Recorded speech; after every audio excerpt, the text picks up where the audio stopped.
Hello, everyone. My name is Jared Altick, and I'm a chaplain with the police department.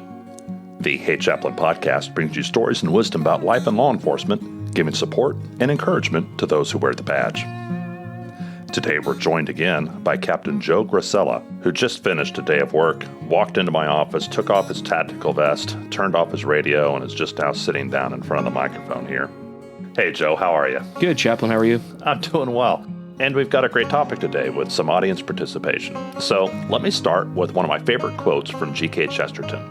It says, "A clergyman or chaplain may be apparently as useless as a cat, but he's also as fascinating, for there must be some strange reason for his existence." And if you're confused about what a chaplain is or what a chaplain does, join the crowd. Officers often don't know what a chaplain is for. They find the chaplain, but they have no idea what to do with the chaplain. You know, it's funny you say that because being with the police department nearly, 14, 15 years now, I've never heard of a misunderstanding on a police department before ever, so surprised by that. Yes. It's always perfect, flawless communication that everyone understands. There's never a misunderstanding through an email or a text message or a phone call. So, well, chaplains run into the confused puppy look on a lot of police officers' faces. So I got on social media and I asked chaplains from around the country to share some of the misunderstandings that they've run into from police. These are the wrong ideas about chaplains that cops sometimes have. So why don't you read the first one there for us? Yeah, sure. So the first one here is from Chaplain Matt, who said that the chaplain is here to preach at me, or the chaplain wants to drag me to his church. Yes. I think that's the look of stark terror that I see in some officers' faces. I think that's what that is. Yep. It's like, oh no, it's a religious person here to berate me and make me feel guilty and all that kind of thing. And that really is not the purpose of a chaplain. And maybe that chaplain is also a minister who strongly feels that he should go out and make converts to his faith. And preach the gospel. Absolutely. But that's not the role of a chaplain. Chaplains have to have a secular purpose in order to be a part of a government organization. And so even though an officer can come to a chaplain and ask religious questions, really, the chaplain is not free to initiate that. Oh, wow. A chaplain can't start preaching at you. He can't even pray at you. that has to be requested before a chaplain can do it. So in your experience, have you had much interaction with people of other faiths? And has there been any... Yeah, as a chaplain, and has there been any conflict, or have you felt that there was it made it more difficult for you at all? I've never run into that. I've had to explain to people, maybe they were hoping that they'd run in, they request a chaplain and they're Catholic and I'm not Catholic, and so I'll just explain, I'm sorry, I'm not Catholic, I can't perform any rites of the church or anything like that, but I'm understanding. I have an awareness of what their beliefs are and whether they're Buddhist or Catholic or Muslim, and I can certainly respect them and sometimes help accommodate them to some degree, depending on what it is they need. But I'm maybe a little bit more aware of some of those cultural needs and religious needs. Yeah, I can see than the average barrack, and that's something a chaplain ought to be trained in. And I'm not obviously a pastor trained to in that kind of world, but just from my, basic understanding of different religions, is there definitely seems to be a sort of a morality associated with them that often aren't very far apart from each other. There's a lot of, whether it's different forms of Christianity or even other religions and completely different belief systems, but there's always this sort of treat others the way you like to be treated and be wholesome and be good to others. And there's a lot of that. Being kind can go a long way. And every chaplain can do that, no matter what faith they come from or even no faith. Any chaplain's able to do that. It is helpful to be very aware of different rituals and beliefs around death. Yeah, I could see that matters. And some it matters more than others. But so a chaplain can be kind of the expert on the ground as far as cross-cultural miscommunications and that sort of thing. But like I said, a chaplain has to have a secular purpose in order to be attached to a police department and have it be constitutional. And so a chaplain is there for wellness. I want to help officers be well, and that is a secular purpose. If they also from that then want to ask me a religious question, they can do that, but I can't go and just drag them to my church or anything like that. You didn't become a police chaplain just to increase your numbers of people? And really, cops are suspicious people. If you go in as a chaplain with that ulterior motive, this is the crowd that's going to sniff that out. Oh, for sure. They're going to see you, and they're going to know this is phony and for an ulterior motive, and they're going to see that from a mile away. For sure. Yeah. Yeah, so we've got another one here. This one's from Chaplain Ginger, and she wrote in and said that the chaplain is here to convert me. And she actually went on to say that this happened to her personally. She said that she had a Buddhist deputy that thought that she would try to convert them and was afraid to let her ride along with him. Apparently, their unit captain or somebody in charge overruled that person, and then they ended up kind of riding together and sharing stories. And she wrote here that they had a great ride along, and that officer or deputy even bought her lunch. So right. Yeah. And I think that's going to be the experience probably most officers have with a chaplain. A well-trained chaplain is not there to berate you, make you feel guilty, push his or her religion on you. They're just somebody who cares about officers. And so if you do a ride-along with a chaplain, odds are you're just going to spend time with someone who really, really cares about you. Mm-hmm. That's not going to be horrible. No, not at all. And so I imagine it'll be just like that. It'll end up being good friends. You know, I've had an opportunity to have ride-alongs before, and I can, relate to this deputy in that regardless of who the ride-along is, it's a lot of fear going into that situation. If you don't know the person, obviously, if you know them, that's a different story. But going in with somebody you don't know, maybe you're going in blind and you're like, who am I going to get? I'm going to be trapped with this person for 8 hours. Yes. Are they a mouth breather? Are they going to be like chewing with their mouth open? Are they going to ask me the most random questions? I had a buddy of mine had a ride along one time that like fell asleep in the car.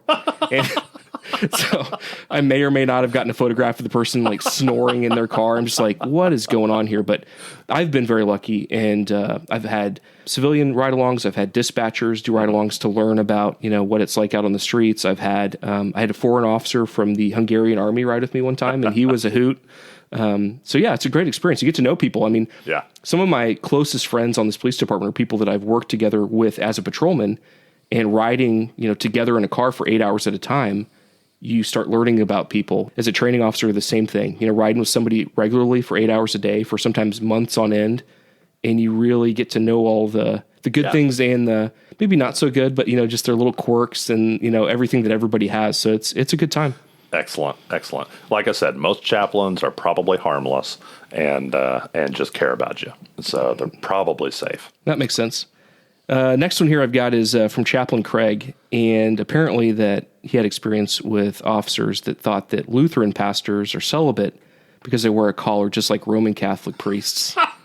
So that one made me chuckle because I'm Catholic myself. So yeah. I've had a similar reaction where I would be in a roll call and just casually mention that I have 5 children, and I said that one time here not that long ago, and an officer just about fell out of her chair. I think she was convinced that I was, just assumed I wasn't married, assumed I didn't have children, and no, chaplains come in all shapes and sizes, and there's all kinds of different backgrounds, including chaplains who have a family and totally understand that dynamic. Yeah. I could see that one where they thought maybe that the Lutheran pastor was a Catholic priest based on their dress. Oh yeah. But then knowing that they're Lutheran, knowing that they're Lutheran, and then thinking they're celibate just because of the collar that they wear. Yeah. That made me laugh a little bit. That's good. All right. Next one here is from Chaplain Dave, and basically he wrote in that he had heard that the chaplain is a spy for the chief's office. And this one's 100% accurate. I'm kidding. No, but that is the fear. For sure. It's an outsider. And most chaplains are older. And so, it's far more likely to have a 55-year-old chaplain than a 25-year-old chaplain. And so they're the age of executive leadership. You just assume, that makes sense. I didn't even think about it that way. Yeah. Oh yeah. And so, I feel it. I'm in my mid-40s, and I have children the same age Right. as the new recruits that are coming in as brand new officers. And so, Yeah. I have more in common with some of the more middle management and executive leadership. Yeah. Chaplain Craig also wrote kind of along the same lines here that, the chaplain will tell the commander if I'm having problems, basically, exposing or relaying information that's provided. And again, that's not how a chaplain should work. If you are sharing something with me about yourself in a kind of counseling sort of conversation, then I have to take that to my grave. I don't tell my wife. I don't tell the unit commander. I don't tell anybody. That you have complete confidentiality. Now, a chaplain is still human, and so it is possible, just like with any therapist or your doctor. Your doctor's not supposed to talk about you. Your lawyer is not supposed to talk about you. Legal counsel, It is possible that they will violate that. You would hope they would be very professional, and the chaplain would never talk about you. But that, like with a lot of these, I think part of the concern is that there have been chaplains out there who have failed. And if one chaplain fails, that story is going to get told for years.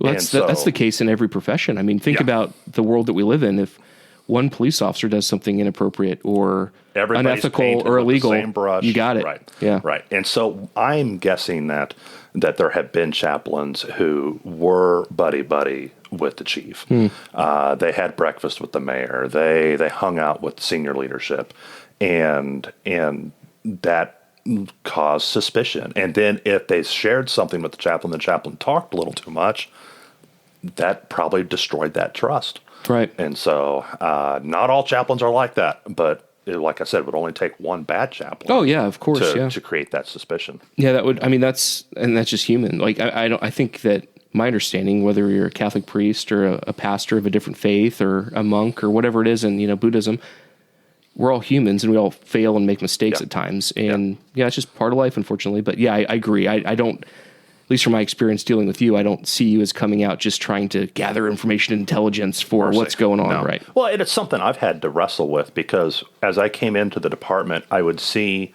officers and their supervisors, and I would see both sides make mistakes. And I care about them, and I would like the mistakes to be fixed. But what I had really good resources where I had people in the department and people in other departments that I could go to and say, hey, I'm seeing a dynamic here I'm concerned about. Should I say something? And I had one, he's a major in another department. He every time I would ask him, he's like, nope. None of your business. Leaders have failures and officers have failures, and you need to let them work that out. Don't get involved, because as soon as you as a chaplain get involved and try to help fix something in the department, now you are working for the chief's office, and you can't ever be trusted again. Or even not so much. Maybe if it's the you're coming to a supervisor and saying, hey, I've talked to the guys and they're concerned about this, that, and the other. Now it almost looks like you're taking sides at some point, or interjecting yourself in an inappropriate, not even inappropriate, but what could be perceived as inappropriate, or you're being manipulated by somebody else. I could think that as a supervisor. You're better off as a chaplain not to try to get involved in the fixing it part. You're there to hear them and to help in a pastoral kind of way, but you need to let the leaders fix it. So I've been wisely counseled to just back off and let things work themselves out. That's got to be tough now. I mean, with being a member and of an organization and having interaction with people and being there and seeing these things, good, bad, and the ugly. Just that full perspective as you're getting that, right? I mean, that's constantly developing. And then to say, okay, make that conscious decision. I'm going to sit back. I'm not going to interject myself. I'm not going to try and change something. That's got to be tough. Yeah, let the sergeant be a bad sergeant that day. He or she may just be having a bad day. Their captain and other leadership may be wanting to bring them along slowly and develop them. It's not my place to pass judgment just because I saw them on a bad day. Yeah, I'm giving you permission. If I'm ever doing terrible, you can tell me. Or tell me now that if you've known this for a long time. Goodness, now I'm self-conscious. All right. All right, here. Next one, Chaplain Randy wrote, The primary job of a chaplain is for death notifications. Is that all you guys do? No, it's funny. That is actually the reason I got into chaplaincy, because I saw death notifications. And I thought, man, that's something I can do. And I mean, I've been doing funerals for 25 years, and I thought, boy, that's something I could help with. But there's so much else that a chaplain can and probably should be involved in. And I think some departments just don't know what to do with a chaplain. And so that seems like a safe place. Is okay, someone has to be notified that a loved one has died. We'll send an officer and a chaplain, and maybe that chaplain could be useful somehow. And I think in death notifications they can be. For sure. And I can tell you, I've seen you as well as other chaplains take control of, not necessarily take control, but be part of situations where there's been a death or something traumatic, and been able to kind of bring calm and empathize with people, or allow them to kind of express their grief or their emotions or their fears or concerns. And by doing that, you've kind of lowered the air, I guess, made it kind of calm down, and then allow the administrative things that have to happen within, a death in our country. We have to investigate it. We need to, have somebody take control of the remains. Yeah. We have to make notifications. We have to do all these things. We have to do paperwork.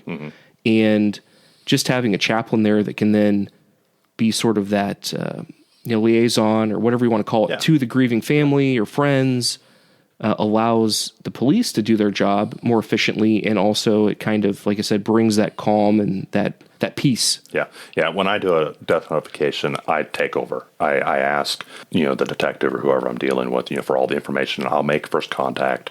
I'll break the news to them, and then I'll hand it over if they have questions to the detective, or give them the phone numbers they need to call, or whatever it is that it needs to happen. And I want to take that burden on instead of having an officer do it. But there's lots of other places chaplains can serve. And having a chaplain, in roll call and on ride-alongs and involved in the life of an officer is a way to build rapport, so that when that officer has a crisis down the road, he's not being introduced to the helper, the chaplain, after the crisis has happened. For sure. And you want to build that in advance. And I've heard that multiple times on your show, and, listening to it in previous episodes where people are saying, when something traumatic happens, let's say an officer's killed in the line of duty, or, whatever, something awful. If that's the first time that officer's meeting you as a chaplain, it's not going to mean anything. Not likely. Not most officers are not going to open up to someone who's a total stranger. That'd be pretty unusual. Yeah. And that's, I can't speak for all of law enforcement in the world, but I can tell you in my experience, we come up with these like barriers, like these defensive barriers that we have to have in order to do our jobs, because we're exposed to the worst things you can imagine, honestly. Yeah. And you have to kind of remain professional and strong and build up those barriers. So you're absolutely right. Like, we don't just open up to anybody, because we're kind of trained, we're self-taught, I guess, or from other peers to kind of do that. So it's, if you've got a police officer in your life and they talk to you, then be proud of that, because they feel comfortable around you, which is not the case for everyone. Yeah. And if I were giving advice to maybe some of the smaller departments and, rural sheriff's offices and stuff like that, find a person who can serve as a chaplain and bring them in to the office. Bring them in and have them interact with people in advance, and bring them in once a month or once a week or whatever is appropriate to the rhythm of the life of your department. But involve them and get to know them and have them build rapport early. That way, if something bad happens, that groundwork has already been laid. And whatever, and each chaplain has their own set of skills and aptitudes and interests, but bring them in and use them as it makes sense. And I would also say that, it's not the if, unfortunately, it's the when. Yeah. And it doesn't matter the size of the agency, if you're a Chicago or a Los Angeles or New York or a Joplin, Missouri, or, it doesn't matter. You could have a 5-person department and then have something traumatic happen. Yes. So it doesn't matter where you're at. It's the potential is always there. Officers everywhere deal with critical incidences. They deal with health problems. They deal with family problems that will happen. Of course. And so bring your helpers in early. Don't wait till after something happens. Yeah, makes sense. All right. Next one is from Chaplain Craig, who wrote, I need to apologize every time I drop an F-bomb in front of the chaplain. Yeah. You probably There's not enough hours in the day. maybe you should if you drop an F-bomb in front of everybody. Right. Right. No, I appreciate what that chaplain wrote. I didn't include everything that he wrote, but he talked about how he understands that officers need to be rough at times because they deal with rough stuff. And he would worry about them if they didn't, talk with some rough language. I agree. It does not offend me. I hope people understand. I hope officers understand. Most chaplains are not that delicate. Okay, I've known some good Lutheran chaplains that could curse and drink you under the table, and so probably Martin Luther himself could probably do that. Yeah. And so don't think that it's a chaplain. We have to be super careful with them. They're so fragile they might break. A lot of chaplains are experienced counselors. They're people who have lived life. A lot of them are former law enforcement. You're not going to hurt them by talking rough. Now, that being said, you should be careful about using abusive language because out on the job, not with chaplains, but out on the job, you're going to be dealing with people who are abused. And abusive language has only ever come from abusers in their world. And so an officer should be very careful using abusive language with the public. But I kind of feel like body-worn cameras has reduced that significantly. Yeah, and I know it's at least slowed them down. When we, our department was transitioning to the use of body-worn cameras, I know a lot of us that had been on for a long time prior to like, ooh, boy. And it wasn't so much just from my perspective, it wasn't so much the concern that myself or anyone else would say anything profane or, mean in any way to a specific person on a call for service. Yeah. However, 20 seconds later, after I've talked to you and I'm talking to one of my buddies, it's flying. And that you're going to have to guard yourself. Exactly. So that was my fear of like, okay, the interaction's over. Let's turn these things off because, we all joke and we've talked about it before, but we've got the gallows humor, we've got that kind of dark thing and we don't even mean to be disrespectful, but I can tell you that when we're letting it loose after, going on that death notification call or something like that, it's almost a coping mechanism for us. Yes, it is. Exactly. And, but I can also see that it's not appropriate that I wouldn't, if I had a member of my family die, I wouldn't want somebody joking about that either. At least, to be aware of that. Yeah. So part of maturing as a person is recognizing when something is physiologically necessary. If you step on a Lego in the middle of the night, you're going to yelp in some way. You may use pretty strong language, you may not. I know I will. But you're going to yelp, okay? But understanding that, okay, I need to cope with what we just went through, and so we're going to tell some jokes that probably wouldn't be appropriate in front of everybody. We're going to use a little bit of rough language. That might be reasonable, but knowing how to then turn that back off again is something that you learn with maturity. And I think that an officer can dial that in. And frankly, I think most do because they don't have trouble with gross profanity when they're on the stand in court. Yeah, that's true. And so they know how to turn it off and turn it back on again most of the time. I was raised in a family with a career Army officer, and then my mom was a school teacher. And ooh, those school teachers! Yeah, I'm telling you. But give credit to my mom. Give credit to my mom. She always raised me or taught me when I was growing up. I remember her always saying, I'm kind of paraphrasing here, but essentially, the use of profanity just shows everybody else your lack of vocabulary. Like you don't have a better word in your brain from the dictionary to describe the way you're feeling or what happened. Yeah. So you're just going to throw out some expletive, that's going to, cover it. And I always think of that, when because I can cuss like a sailor and I'm not proud of that, but it's true. And when I do that, sometimes I catch myself in the back of my mind and go, I'm kind of showing people that, I'm one, kind of crass, and number two, maybe, I don't have a very good vocabulary, Yeah. Well, I don't want officers to worry about swearing in front of a chaplain. I would be surprised if there are very many chaplains that will last very long that really have a problem with it. And so most of them are very understanding. They love police officers. They get it that this is part of handling the stress of the job, that you have to be a rough person to deal with rough things. So what you're saying is they're not actually blushing. They just have a sunburn from standing out on the crime scene in the sun for 3 hours. Yeah, I'm sure that's it. That's it. Yeah, God bless them. I've had officers that just they look mortified because they're swearing a blue streak, and they turn around and I've already walked in the room. Gulp. Oh, they just die, and I feel bad for them. They don't need to feel that way. They really don't. Maybe it's good though that they feel like they don't want you to have a negative opinion of them, like of who they are. You know what I mean? Like I know I feel that way if I'm caught saying something profane or whatever around somebody that I didn't intend for them to hear. That you instantly just go like, oh, like they're going to think less of me. Yeah. And maybe for your perspective, you're saying, don't worry about that. I don't think that way about you anyway. No. I hope chaplains aren't judging that way. I don't think very many of them would, or they wouldn't be in chaplaincy.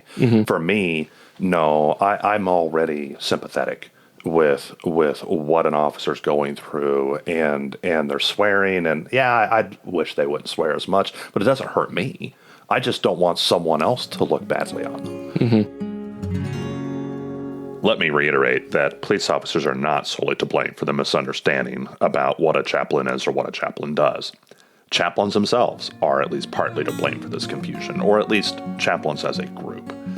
Chaplains come with a wide range of experience, wide range of training, and a wide range of familiarity with law enforcement culture, which means that most chaplains are going to make little mistakes and have misunderstandings, or something will get lost in translation, and that's going to make the relationship between officers and chaplains a little more difficult.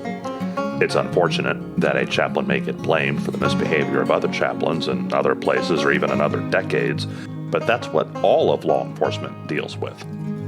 What matters is that each of us as individuals act with integrity and respect and speak honestly. And if we do this, no matter what bad image we're trying to overcome, we will be proven right in the long run. Like the old saying goes, wisdom is proven right by her children. If we act right and we're patient, eventually we will create a new definition and a new set of expectations about what a chaplain is and what a chaplain does.